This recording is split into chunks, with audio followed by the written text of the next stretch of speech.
రెండవ ప్రసంగం రూపాయల నుంచి చదువుతాం. అందరూ పెట్టండి.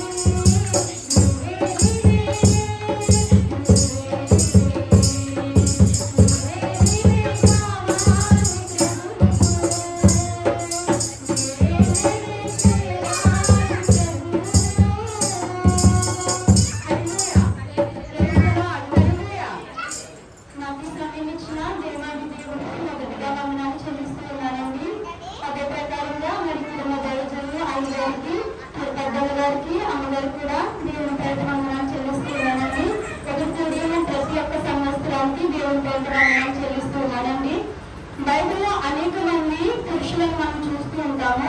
కొంతమంది భార్య గురించి మాత్రం ప్రస్తావించబడింది, కానీ వారి పేర్లు మాత్రం ఇంతవరకు బైబిల్లో ఏ డీటెయిల్స్ మనం చూడలేము.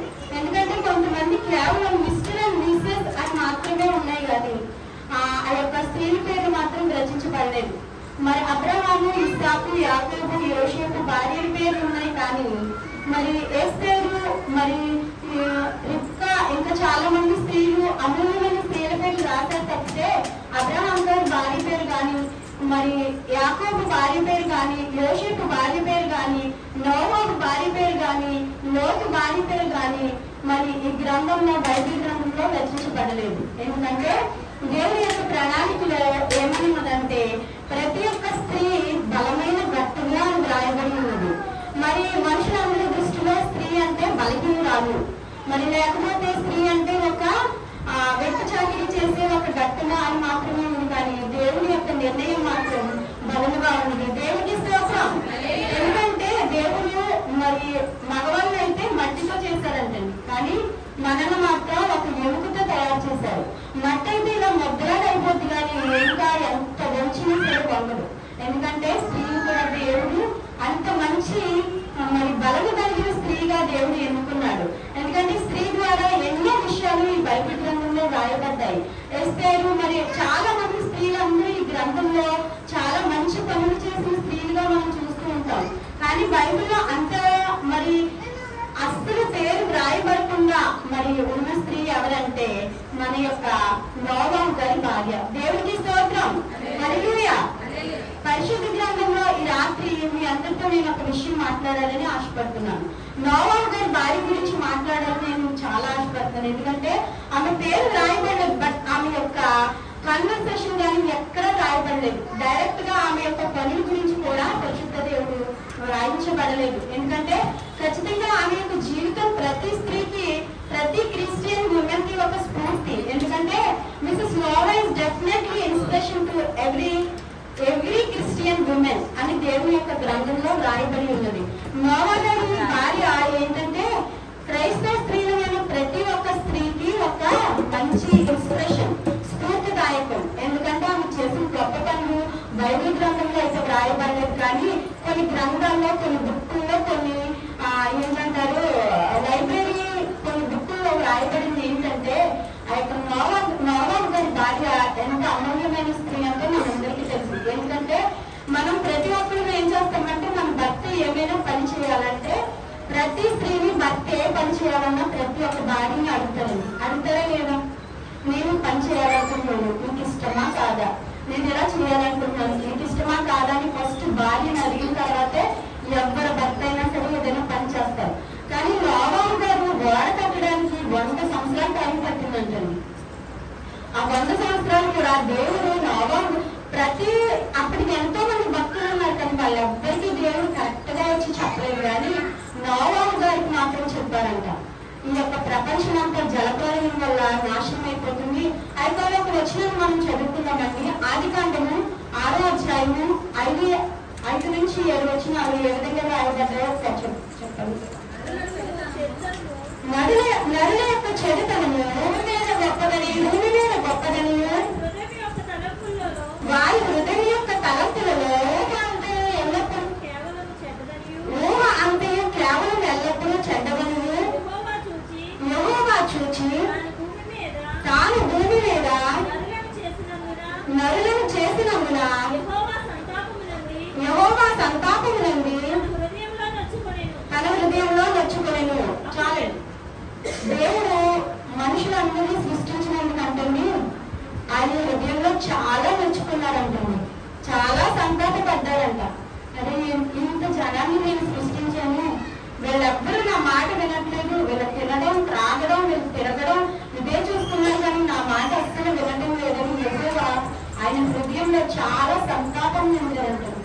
చాలా మనలాంటి వాళ్ళైతే ఏడుస్తామన్నారు, మరి దేవుడు అక్కడ ఏడ్చారో తెలియదు కానీ మనకి ఏడ్చినంత సంతాపం పొందారంటే యేసయ్య మనల్ని నరులను సృష్టించినందుకు. అప్పుడు నోవాహుతో చెప్పారు, ఈ యొక్క మనుషులు ఇంకా చాలా వాక్యం ప్రిపేర్ అయిన టైం లేదండి, అందుకే నేను రిఫరెన్స్ చెప్పట్లేదు, దయచేసి క్షమించండి. దేవుడు మరి ఆ యొక్క నోవాహు గారికి మరి చెప్పిన విధంగా ఆయన ఏం చెప్పారంటే, మీరు ఒక ఓడను తయారు చేసుకోండి, ప్రతి మనిషిని ప్రతి జంతువుని మీరు పిలవండి, ఎవరైతే ఈ ఓడలోకి వస్తారో వాళ్ళు బ్రతుకుతారు అని చెప్పి దేవుడు నోవాహు గారికి చెప్పినప్పుడు నోవాహు గారు 100 సంవత్సరాలు గంటలో వేశారండి. మీరు మారండ్రా ఓడలోకి రండి అంటే ఒక్కడు కూడా వెళ్ళారంట. ఎవరు కూడా నువ్వు చెప్పిదేంట్రా, నువ్వు పిచ్చోడివి, నువ్వు త్రాగుబోతువి, వేళ్ళు త్రాగేసి ఆయన వేలు త్రాగుబోతుడు, అందుకే ఇలాంటి పిచ్చి మాటలు మాట్లాడుతున్నారంటే నోవాహు భార్య గారు ఎంత కూడా చింతించలేదంటది. అదే మనం అయితే ఏం చేస్తామంటే, నువ్వేమో మనుషులు ఇలా చెప్తున్నారు, నువ్వెందుకు ఆయన మాట ఒప్పుకున్నావు, నువ్వెందుకు జనాన్ని రమ్మన్నా, నువ్వెందుకు వాళ్ళకి రమ్మన్నా, నీకేమైనా లాభం వస్తుందా అని అడుగుతాం మనమైతే. కానీ నోవాహు భార్య గారు ఏమన్నదండి, భర్తకు సహకరించిందంట. దేవుడికి స్తోత్రం. రాత్రి ఎంతమంది మనం భర్తకి సహకరిస్తున్నాం, ఎంతమంది మనం భర్త మాట వింటున్నాము, ఎవరికి వాళ్ళే ప్రశ్నించుకోవాలి.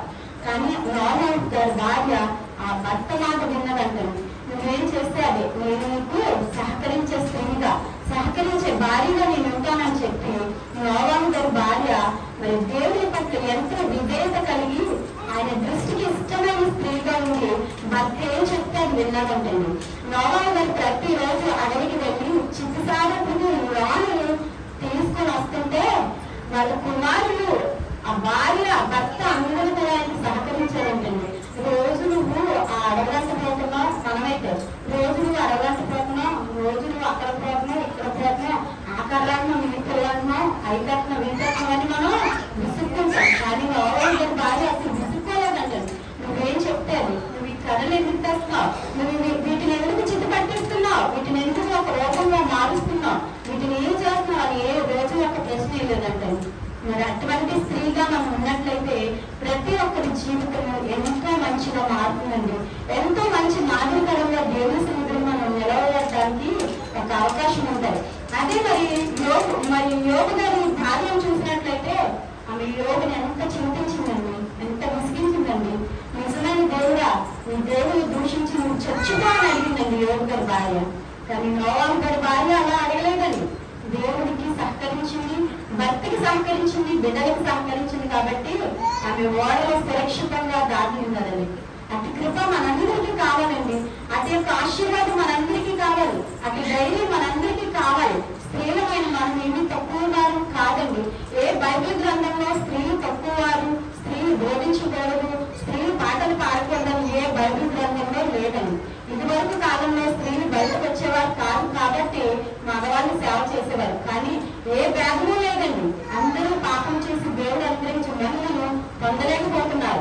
ఎందుకంటే కేవలం ఆడవాళ్ళమైన మనము దేవుడి వాక్యాన్ని చెప్పడానికి ఎంత మాత్రము అర్హత లేదని ఎవరన్నా సరే అది ఎంత మాత్రము న్యాయం కాదు. ఎందుకంటే బైబిల్ గ్రంథంలో ఏ విధంగా రాయబడలేదు.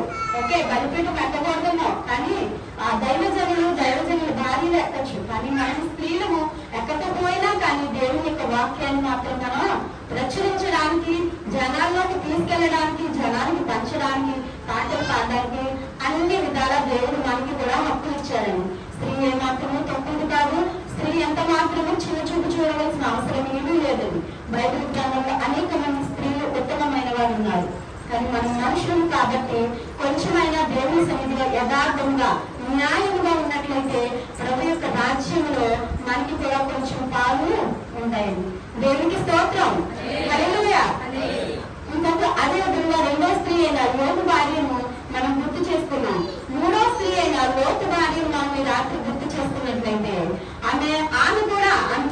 ఆమె భర్త మాట వినలేదని. ఆ యొక్క సుధమ గుర్రంలో జనాలందరూ కాల్చివేస్తున్నారు, ఆ పట్టణం అంతా కాలిపోతుంది, నువ్వు నా వెనకాలరా, నీ ఇద్దరు కుమార్తెలు తీసుకుని నా వెనకాల వచ్చే అని లోతు చెప్తుంటే ఆమె సగం దూరం బాగానే వచ్చిందండి. మిగతా సగం దూరం రావడానికి అసలు నువ్వు వెనక్కి అసలు చూడొద్దు అంటే ఆమె వెనకాల ఏం చేయబోతుందో అని చెప్పి ఆతృత మనకు. ఏది చేయొద్దంటే అదే చేస్తాం స్త్రీలైన వాళ్ళు. కానీ వెనక్కి తిరగొద్దంటే ఆమె సడన్ గా వెనక్కి తిరిగి చూసి ఉప్పుస్తంభం అయిపోయింది. ఉప్పుస్తంభం అయిపోయి అక్కడే ఉండిపోయింది. ఆమె బయటికి రాలేకపోయింది. ఆమె ఇద్దరు కుమార్తెలు కూడా తల్లి ఉంటే తల్లి మాట వినలేము, తల్లి లేక మరి తండ్రితో మరి అక్రమంగా పిల్లలు కలవాల్సి వచ్చిందండి. తండ్రితో సహించి ఆమె ఇద్దరు కుమార్తెలు అక్రమ సంతానానికి మరి వాళ్ళు పాలయ్యారు. అట్టి పరిస్థితుల్లో ఏ స్త్రీ కూడా ఉండకూడదని నేను ఒక రాత్రి మీకు తెలియజేస్తున్నాను. నేనేమి నాకేమి వాక్యం తెలియదేమి తెలియదు, కానీ దేవుని యొక్క జ్ఞానంతో కొంచెం మాట నేను చెప్తున్నానండి. దయచేసి ఎవరికి బాగా అనిపిస్తే నేను క్షమించండి. ఈ రాత్రి దేవుడు ఇచ్చిన యొక్క గొప్ప అవకాశం. ఎందుకంటే నేను ఒక చిన్న మాట మీ అందరికీ చెప్తున్నానండి. ఈ సంఘంలో తప్ప ఏ సంఘంలో కూడా ఎవరికి మన సంఘస్థులకు అనేది ఛాన్స్ ఇవ్వట్లేదండి. ఈ రోజు నేను రైతులో పబ్లిక్ గా చెప్తున్నాను, ఎవరన్నా ఏమనుకున్నా పర్వాలేదు. ఏ స్త్రీ ఏ సంఘానికి కూడా ఒక ఛాన్స్ ఇవ్వట్లేదండి. ఒక పాట పాడడానికి టైమింగ్స్, ఒక వాక్యం చదవడానికి టైమింగ్స్, వాళ్ళ జనము, వాళ్ళ సిస్టర్స్, లేదంటే వాళ్ళ ఫ్యామిలీ, వాళ్ళ వెనకాలోడు, వాళ్ళ వెనకాలోడు, వాళ్ళ వెనకాలోడు, ఇదంతా ఏమైపోయిందంటే వంశపార పర్యాయం అప్పు అయిపోయిందండి. కానీ వాక్యము బైబిల్ ఎవరి సొంతం కాదు, ఎవరికి ఒక్కరితో ఉండిపోవాల్సిన లేదు, వాళ్ళ కుటుంబంలో ఉండిపోవాల్సిన అవసరమే లేదు. అతి స్థితిలో మనం నడుచుకున్న మన యొక్క దైవజనులు మనల్ని కొంచెం నడిపించాలని, లేదంటే మనలో దేవుని యొక్క వాక్యాన్ని నింపాలని, మనల్ని ఉత్తేజపరచాలని, మనల్ని పురుకొల్పాలని వాళ్ళు ఎంతగానో ఆశపడి ఒక సంఘాన్ని చేకూర్చాలని. మనందరికీ వేరే వేరే సంఘాలు ఉన్నాయి, కానీ సాయంత్రం మళ్ళీ మనం ఎందుకు వస్తున్నామంటే ఇక్కడ కొంచెం ఆదరణ దొరుకుతుంది. మన కోసం కొంచెం ప్రార్థన చేసే టైం ఎక్కువ తీసుకుంది కదండి. వీళ్ళు మన కోసం అసలు ప్రార్థించడానికి మన సంఘాలకు అసలు టైం ఉంటుందండి. ఎలా చేయాలన్నదో తోసేస్తున్నారు. ఎక్కడైనా మన కోసం అసలు కుటుంబం కోసం ప్రార్థన చేసే సమయం ఎవ్వరికీ లేదండి ఇప్పుడు. ఎందుకంటే ప్రతి ఒక్కటి ఇది బైబిల్ ఏమైపోయిందంటే వంశ హక్కు, వంశానికి మాత్రమే హక్కు. మిగతా వెనకాల జనాని కోసం కానీ, లేకపోతే ఎవరైనా సేవకుల్లోని పేదవాళ్ళు ఉంటే, లేదంటే ఎవరైనా సేవకుల తర్వాత కుటుంబాల్లో ఎవరైనా పేదవాళ్ళు ఉంటే కనీసం వాళ్ళు ఆదరించడానికి కూడా మన దైవజనుడికి టైం ఉండట్లేదు. మాకు కూడా పెద్ద సంఘం, కానీ ఏమాత్రం టైం ఏమాత్రం సెన్స్ ఎవ్వరికీ లేదండి. కాబట్టి మనకి ఇప్పుడు సమయం ఇస్తున్నారంటే మనమందరము దేవుని యొక్క సన్నిధిలో ఎదగాలని, రాబోయే రోజుల్లో ప్రతి వారిలో మంచి యుద్ధం చేయగల స్త్రీలుగా నిలవబడాలని అమ్మగారు మనందరి కోసం ఈ యొక్క సమయాన్ని కేటాయించారు. లేక తప్పులు ఏమైనా ఉంటే క్షమించండి. మరి నాకు ఇచ్చిన యొక్క సమయాన్ని బట్టి దేవుని నామానికి కృతజ్ఞతలు చెల్లిస్తూ అయ్యగారికి అమ్మగారు కూడా మరొకసారి ఉందని తెలియజేస్తున్నానండి. ఈ కొద్ది వాక్యం దేవుడి గురించి ఆశీర్వదించిన దాకా.